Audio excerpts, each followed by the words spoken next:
From the studios in San Diego, California, this is Frank Fired Up here on the Mixed Up Sports Network, coming to you live here on this Thursday. It is the 23rd day in the month of March, 2017, as we get set to go. A busy day today after missing yesterday. Um, Between the World Baseball Classic ending yesterday with the U.S. victory, the semifinal against Japan in the rain, which was incredible. You had the Islanders play the Rangers last night to a very, very close game. You had the Knicks being embarrassing as usual. You have the Nets who are going to try not to embarrass themselves tonight. And the Knicks, again, who are going to have no choice but to embarrass themselves tonight, playing the Portland Trailblazers. But we'll begin today with the World Baseball Classic. And we'll start off with the semifinal game against Japan, since we missed that. That game, when you see a guy like Tanner Roark, and now I'll be honest here, I've been paying attention to it, like I have known what's going on in the World Baseball Classic. I know who was eliminated, who was in, who was out. I knew all that stuff, and I also knew that one Adrian Gonzalez was very, very upset with the tiebreaker rule that ended up kicking Mexico out. Now, I honestly couldn't have told you who was pitching for what teams. I couldn't tell you who was on the teams. I couldn't tell you anything about the teams. I was just following the games, and I knew just by watching the games, I knew what was going by paying attention to the way the results were going out as to what was going on. When I see Tanner Roark start that semifinal game against Japan, I'm like, are you freaking kidding me? We're gonna lose it.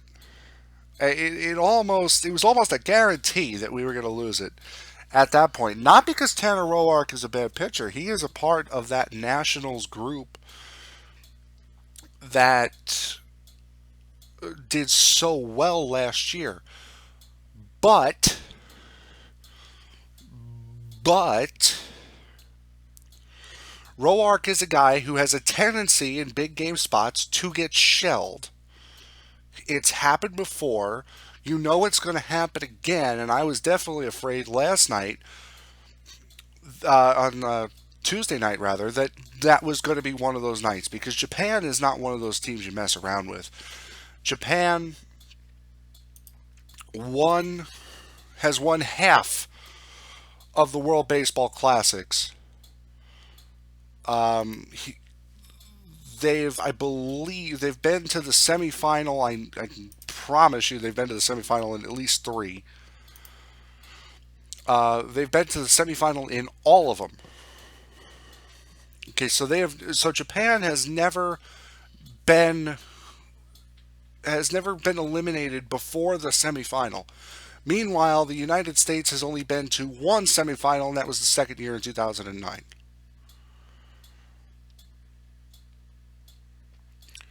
This is not a pushover team that we're watching here. This is freaking the nation of Japan, and you're throwing Tanner Roark on the mound. Beautiful, absolutely beautiful. Now, watching that game, I think you would have to say that you had a feeling Japan was going to win. The only time I felt okay about Tanner Roark pitching was the fact that the wind was blowing in from center, which meant the rain was blowing right into the hitter's eyes. That was my only that was my only thing about the game that made me feel good about Tanner Roark pitching in that game, is that the hitters that were staring at him were going to be contending with not only a baseball but water from the sky getting into their eyes. And Roark, to his credit, pitched very, very well. 4 innings, you get him out after he has a little bit of trouble in the fourth inning. That's fine. It's a semifinal game. You're playing to win it. Obviously, you're playing to win it. 2 hits, no runs, 1 walk, 1 strikeout. Pretty decent line. Then you get into the bullpen. Then you have Jones, Miller, Dyson, Melancone, Neshek, Gregerson all have a hand in this win for the United States. And for everything that you talk about with Japan, one of their major things, of course, is their hitting. It's their slash old school style of baseball, and their defense is absolutely phenomenal. It was 2 defensive plays. The error by Kikuchi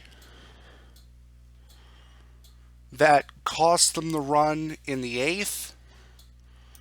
I'm sorry, that cost them the run in the seventh.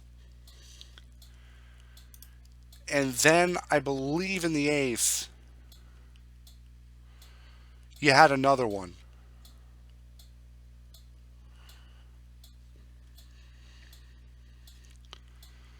I believe in the eighth inning, you had another one.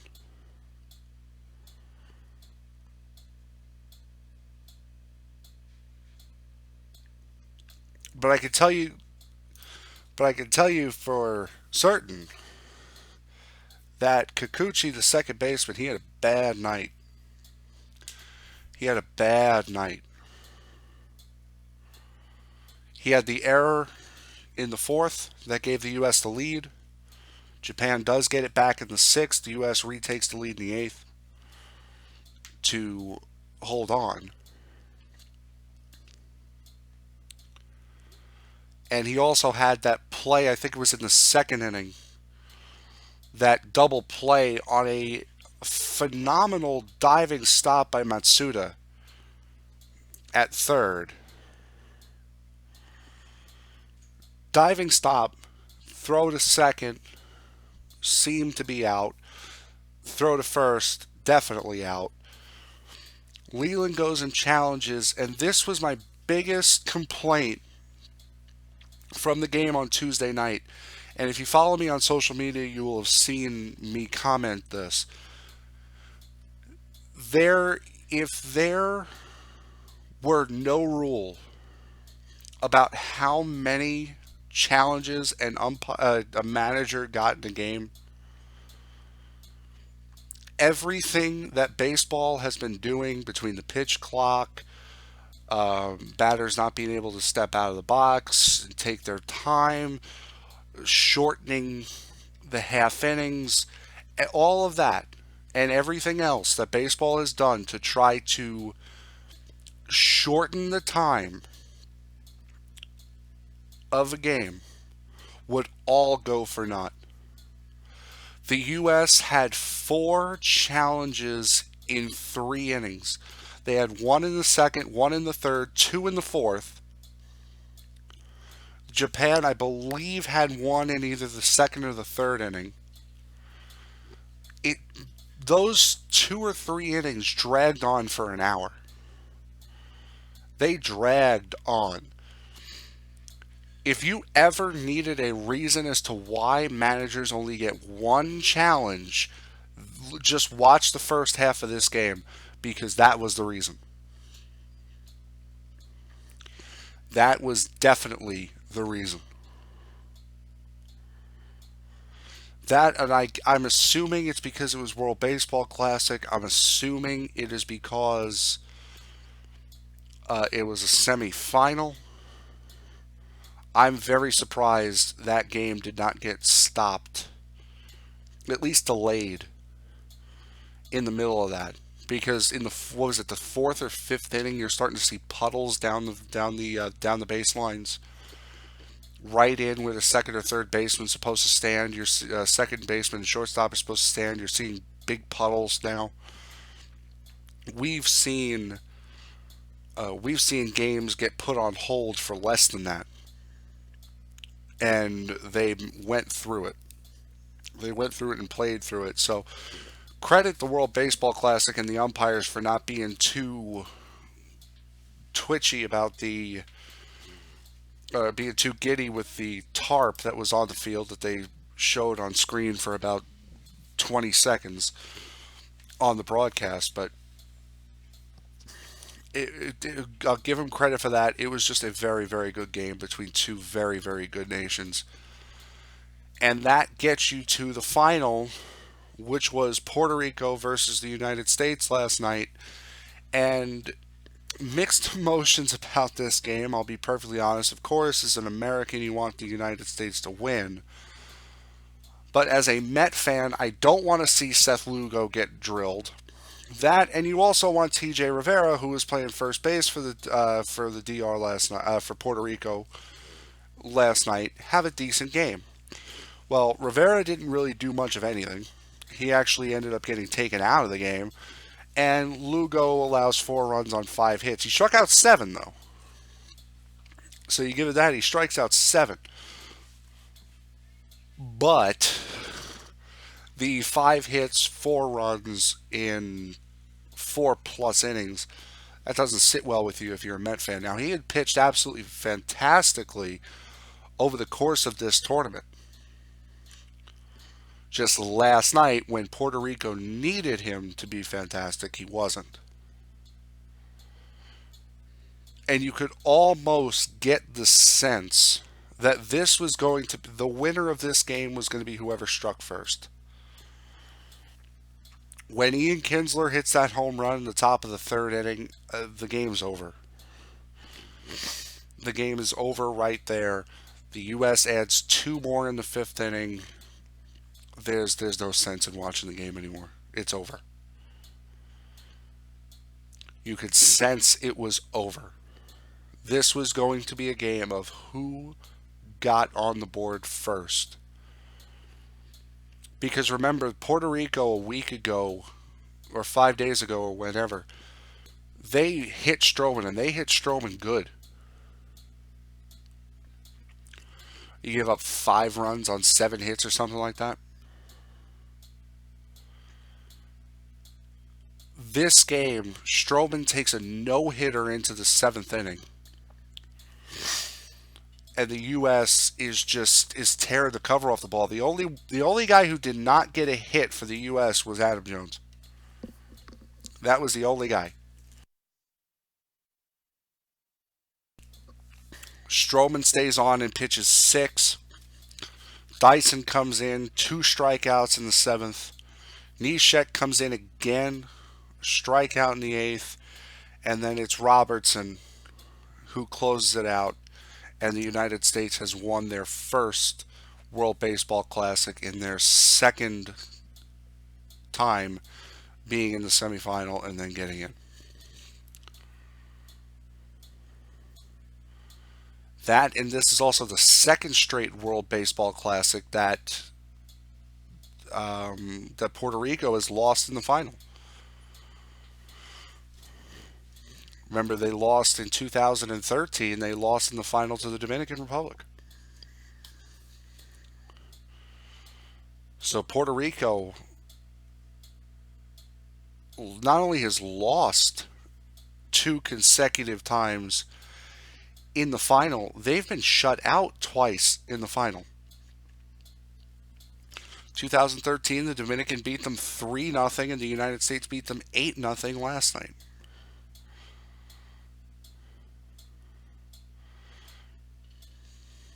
And I'm sure now you'd think all of that chanting, we want the U.S., after they beat the Netherlands in extra innings, be careful what you wish for. That, and I honestly don't understand what the problem was with Ian Kinsler's comments before the World Baseball Classic. That, and I honestly think that the World Baseball Classic, if given the proper exposure, the World Baseball Classic could actually become a very popular thing that people are going to want to play in. I'll tell you how when we come back. You're listening to Frank Fired Up here on the Mixed Up Sports Network.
All right, we're back. Listening to Frank Fired Up here on the Mixed Up Sports Network. Um, I honestly don't understand what all the hubbub is about with the comments that were made by Ian Kinsler the before the World Baseball Classic game. I actually I tend to agree with him. It to me, you should not see in this day and age. That's the problem. Everyone is too afraid to speak their mind, and when somebody finally does, they have to immediately retract it because there's so much backlash to it. When I read a headline, Ian Kinsler oddly rips Puerto Rican team ahead of World Baseball Classic final. I'm thinking of him saying something about, oh, Puerto Rico isn't anything, Puerto Rico's not good. Not what he actually said, which is, quote, I hope kids watching the WBC can watch the way we play the game and appreciate the way we play the game as opposed to the way Puerto Rico plays or the Dominican plays. That is not taking anything away from them. That just wasn't the way we were raised. They were raised differently and to show emotion and passion when you play. We do show emotion, we do show passion, but we do it in a different way. How is that bashing Puerto Rico?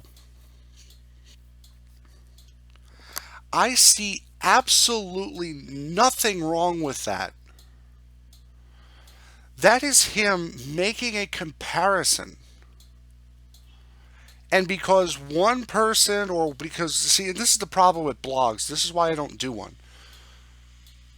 One idiot who is working for Bleacher Report or Barstool, or in this case, 12 Up, some idiot who is not a subjective writer, oh, sorry, who is not an objective writer, goes out on a rant because he sees something somewhat halfway controversial on Twitter, makes a headline that is going to get hundreds of thousands, if not millions, of clicks, and then just goes on spewing nonsense. He's not ripping Puerto Rico. It's absolutely absurd. Again, when I see that, it's clickbait and it works. Because the second I see Ian Kinsler rips Puerto Rico ahead of final, I'm thinking, oh, geez, what did he say? Click. And I'm, really? That's all he said. He's making a comparison.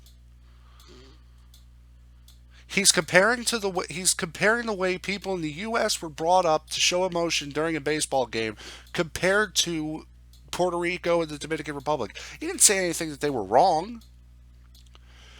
He's saying, I hope people are watching around the world can appreciate the way that we show emotion and the way we do things.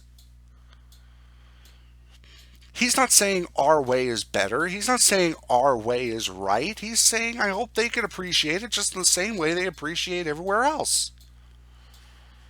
We're different. And people don't take us as if, we don't care, because we do care. We just show it differently. And you saw it last night. The atmosphere in that ballpark was incredible last night. You had a full ballpark at Dodger Stadium for a tournament that apparently nobody cares about. You fill Dodger Stadium up for the final. And whether you're screaming for Puerto Rico or you're screaming for the United States, you were on your feet. There was always there at no point was there no noise in that ballpark.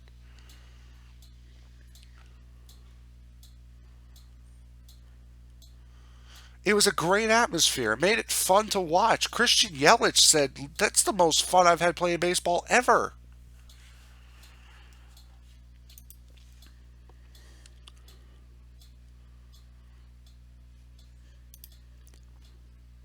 Carlos Correa, third baseman for Puerto Rico, said the same thing. He said, "That's the most fun I've ever had playing baseball."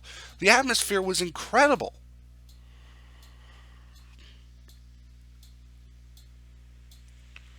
So, what about Ian Kinsler's comment is off color? What about Ian Kinsler's comment is ripping Puerto Rico? He's not ripping Puerto Rico.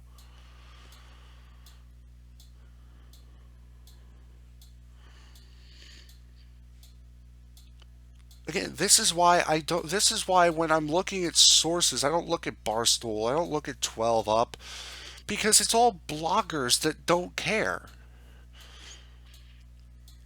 Oh, if I put this article out, I get clicks. If I put this article out with a misleading headline, I get clicks, then, well, people will think I'm good. You're not good. You're misleading. You're seeking attention. That's what you're doing. You're seeking attention. And it's a joke. It's not the way you should be doing it.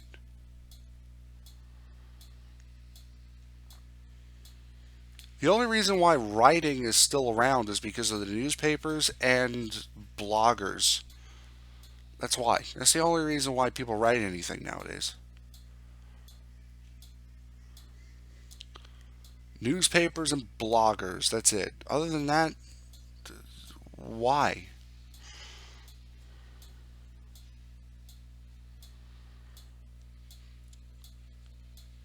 That and listen, I understand teams not wanting their players to play in the World Baseball Classic. I get that.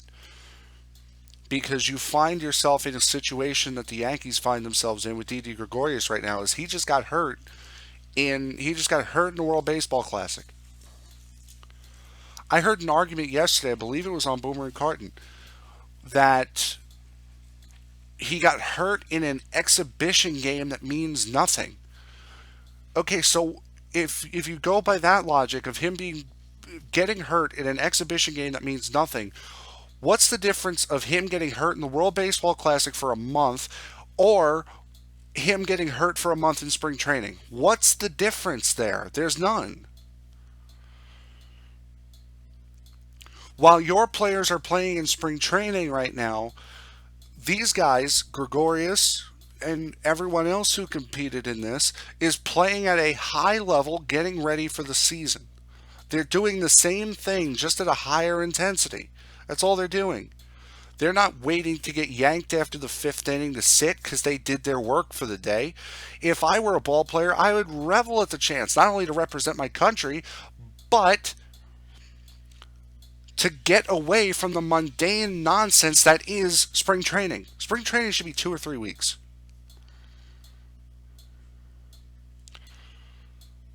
2 weeks of let the starters play.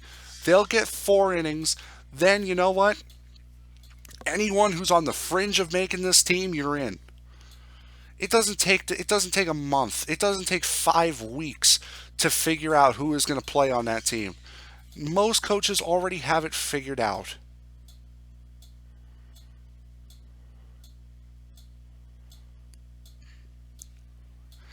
If the World Baseball Classic can catch on. It really can. The next one now is not going to be until 2021. It can catch on. If it was advertised properly, if it was put on proper networks and not left exclusively to the MLB network, or put on ESPN2 in Spanish as it was last night, if it was played on the MLB network, that's fine. Play it on TBS also. They have a baseball contract, broadcasting contract. Play it on Fox. Play it on ESPN. Play it on those big networks, and I guarantee you people will start to take the World Baseball Classic more seriously. And when people start taking the WBC more seriously, then the players are going to start to take it more seriously, and then you'll see guys who really deserve to be there be there. Not to say that guys like Adam Jones, Giancarlo Stanton, Brandon Crawford, Paul Goldschmidt, even though he didn't play, Daniel Murphy. Not to say that guys like that don't deserve to be there. They definitely do. But when I think of the best ball players in the league, I'm thinking of, you know what? Starting pitchers, you know what? We'll say it. Syndergaard, because he had such an abrupt comment about the World Baseball Classic, saying no one's ever made it to the Hall of Fame for their stats in the World Baseball Classic. It's only in the MLB. And, you know, you can look at it that way. That's fine. I understand that for a tournament that isn't all that prestigious yet. I get that. But if fans started to get into it, then the players start to get into it, then you see guys like Syndergaard pitching. Then you see guys like Clayton Kershaw pitching. Masahiro Tanaka go and play for Japan. This is when you see all of that. If you get the fans hooked, then the players will have no choice but to get hooked, and then you'll start to see the big names play. It's not like it's an all-star game where it's a one-off deal. That's why you see all the players drop out of the NFL Pro Bowl. This is a tournament. There is something on the line. There is national pride on the line in this case.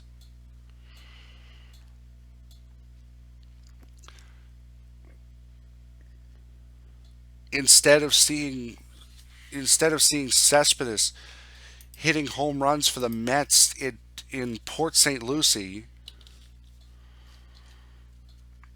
you could see him hitting home runs in the World Baseball Classic on a national stage.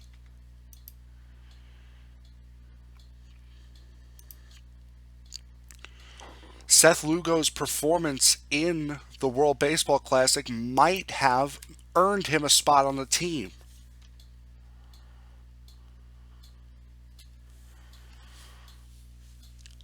Like I said, instead of seeing Cespedes hit meaningless home runs at Port St. Lucie, you could watch him hit home runs for Cuba in the World Baseball Classic.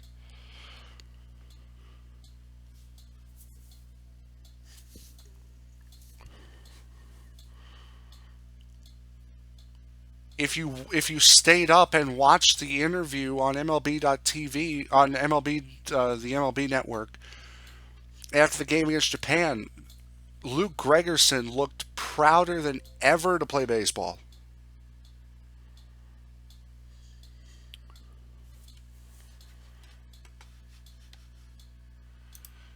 If this thing gets the right treatment as far as advertising, if this thing gets the right treatment as far as which network it's broadcasted on, don't make it an MLB network exclusive, because if you do that, which they've done, it won't catch on, and it hasn't. Only diehard baseball fans like me that know that spring training means absolutely nothing are going to watch it every 4 years. You have to make it seem like a big deal in order for people to buy that it is a big deal. Now you got 4 years to figure out how to do it. And I guarantee you, after the win last night, US and their fans will be fully vested come 2021. Back after this.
All right, we're back. Getting ready to wrap up the program here today. As we get now to the part that the Ranger fans hoped I would have forgotten, which is that the Islanders and Rangers played last night, and wouldn't you know it, the Islanders won again. Seventh consecutive home loss for the New York Rangers, and that does not include, that's not games against the Islanders. That is just seven straight home losses, period, for the New York Rangers. And what did I say? 6-2-1 in the last 3 years. Make that 7-2-1 now against the Rangers. So the Islanders over these last 3 years have been killing it against the Rangers. Started off in the second period with an early quick goal by Matt Zuccarello because Calvin DeHaan was just standing there. Anders Lee comes and gets it right back on a beautiful pass from Anthony Beauvillier. Rick Nash once again finds a break in the defense. Thank you very much. Tucks it in after tips it off of Thomas Grice's glove, who was playing so very aggressively last night. Thomas Grice tipped it off of Grice's glove, and it ended up twirling and pirouetting into the net.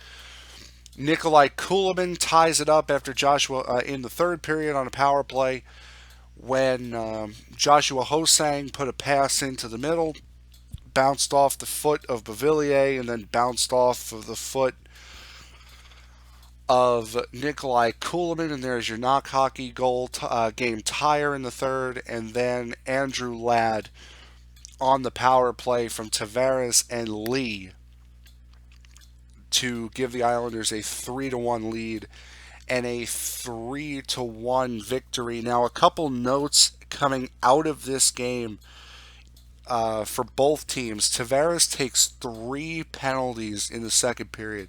That second period, forget about the goal by Anders Lee for a second because it was a great pass by Beauvillier and the kid had a wide open net. 27 goals, now tied with Tavares for the team lead. He's having a fantastic year, and you can tell, and you can easily tell that this is a kid who's never going to miss those. Unlike Brock Nelson, who shanked 2 off the heel of his stick in the third period, which pretty much made me want to disown him.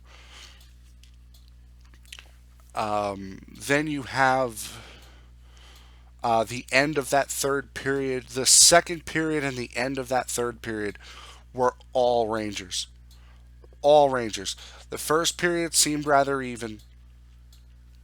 Then you had the fight with Mayfield and I want to say Tanner Glass. Yeah, Tanner Glass.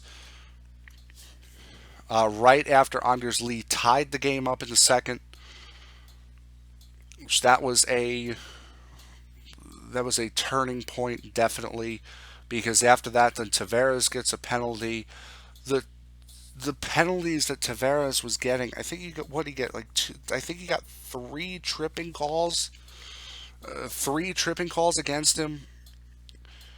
Uh, well, hooking for Tavares, tripping in the second, and then in the middle of the first period he gets a trip. So he gets 2 trips and a hook in this game from a guy who you don't see him taking bad penalties like that.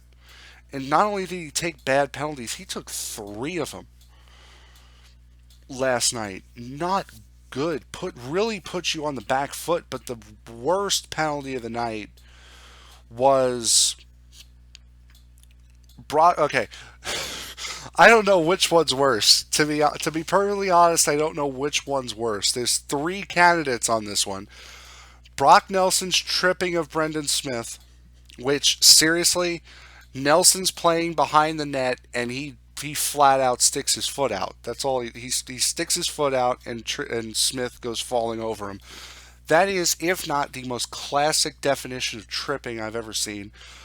Grabner's delay of game penalty, which ends up leading to the Islanders game winner, or Anders Lee after the Rangers get a penalty, after Zuccarello gets a penalty with 42 seconds left. Anders Lee gets a penalty with 10 seconds left. Now it's 5-on-4 with the goaltender leaving the net for the extra player with 10 seconds to go. Ooh, I don't know which one's worse. I don't know which of the three is worse. Obviously, you would have to say it's the Grabner penalty because it led to the game-winning goal. But just how mindless and how senseless the Lee penalty was, how senseless the Brock Nelson penalty was. Tavares' tripping calls were absolutely senseless. Um, that and the Ranger power play, as I'm sure Ranger fans know, the Ranger penalty kill is listless.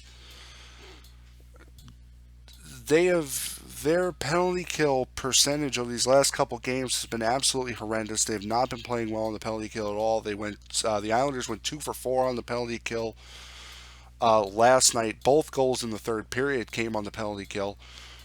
Other than that, a night where both goaltenders played absolutely phenomenally. You had Grice, who was, as I said before, was aggressive all night. He was out either on top or above the top of his crease all night long. Ranta played very well.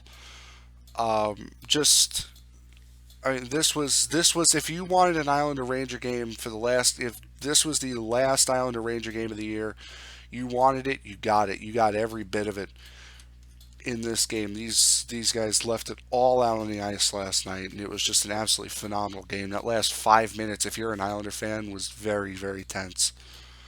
Very, very tense if you're an Islander fan because the Rangers are cycling the puck like they're on the power play, getting shots through, scrambles in front of the net, rebounds going out to the sides. I think Stepan hit the side of the net once. He had somebody hit a post.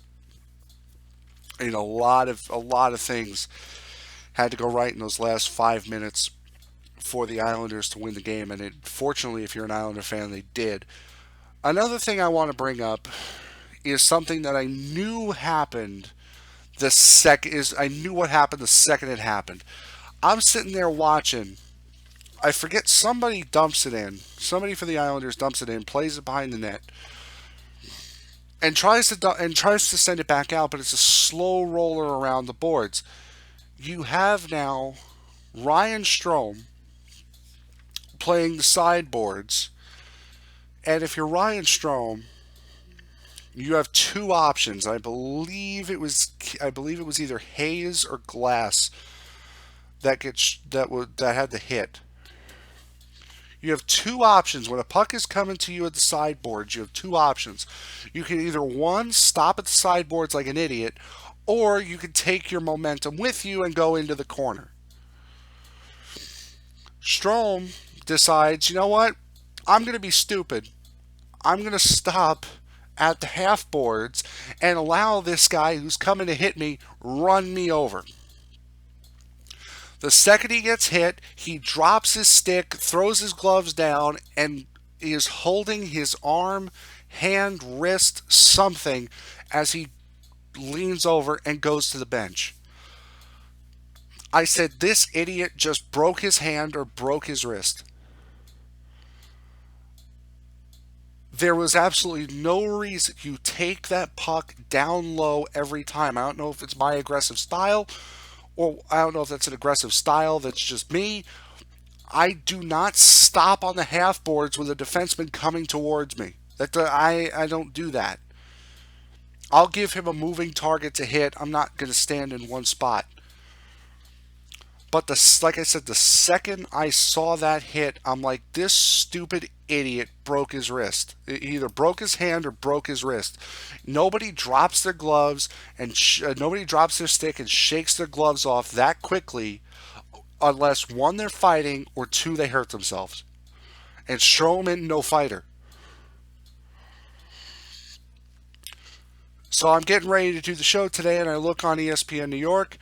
New York Islanders will have to continue their playoff berth, their push for a playoff berth without winger Ryan Strome, who is out indefinitely with a broken wrist.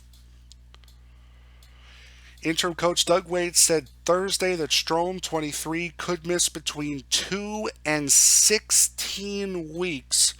What a timetable that is with the injury.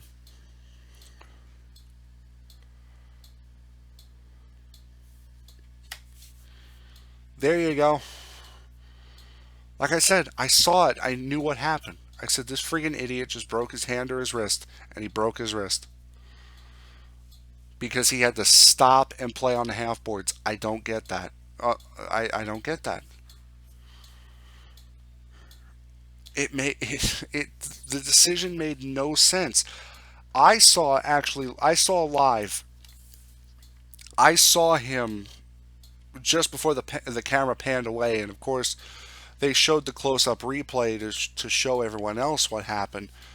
I mean, it was one of those plays where you just look and you go, really? This is what it's come down to. This is what you're doing to me now.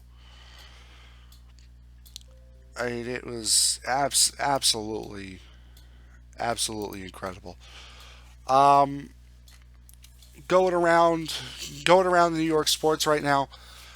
Tuesday night, the Nets actually beat the Pistons 98-96. Believe it or not, they're favored. They play the Suns tonight. Yeah, they play the Phoenix Suns in Brooklyn tonight in about a half hour. They're actually favored tonight. They're favored by two. This has to be the first time the Nets have been favored all season. The Knicks losing last night in embarrassing ways, 108 to 101. Knicks at one point had a 13 point lead. Of course, it's the New York Knicks. You knew they blew. You knew they'd blow that.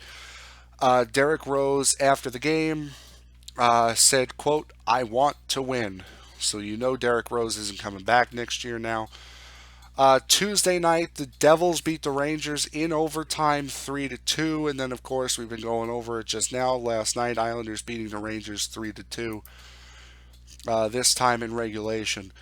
The Yankees and the Tampa Bay Rays played to a 5-5 draw, a 5-5 tie today, and the Nationals beating the Mets 1-0. Apparently, Asdrubal Cabrera got ejected during this game, and it took about 2 minutes before he actually moseyed his way off the field, which is absolutely fantastic. Something you'd never get away with during the regular season, but in spring training, what does anyone care?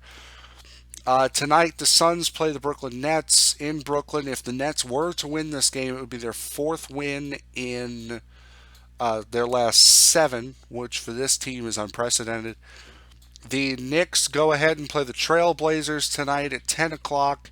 Let's chalk that up for another loss. Trailblazers are actually favored by 10. The Devils play the Toronto Maple Leafs tonight at the Air Canada Center in a half hour. Islanders don't play until tomorrow. Rangers don't play until Saturday. Mets and Yankees tomorrow. Yankees play